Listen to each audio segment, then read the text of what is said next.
Le schéma de la communication que je vous présente ici permet de mieux comprendre tous les éléments qui influencent la qualité de la communication.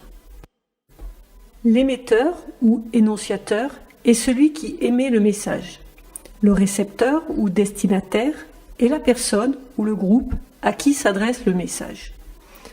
Le message représente le sujet de la communication et il est transmis par l'intermédiaire d'un canal qui peut être auditif ou visuel.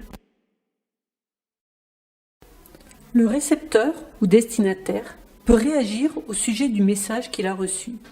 On appelle cela le feedback. Le feedback permet de s'assurer de la bonne compréhension du message par le récepteur. Il peut être verbal ou non verbal, comme opiner de la tête par exemple. Certains éléments peuvent venir perturber la communication. On les nomme bruit. Le bruit peut venir de l'environnement, mais aussi de l'absence de contact entre l'émetteur et le récepteur, du message qui n'est pas émis clairement, du récepteur qui ne comprend pas le message.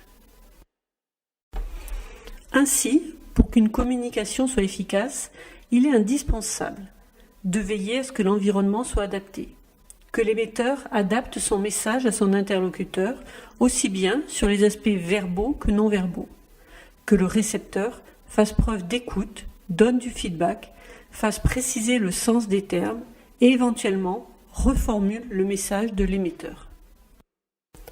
Alors, vous aussi, prenez soin de vos communications pour atteindre vos objectifs et faire passer vos messages avec succès.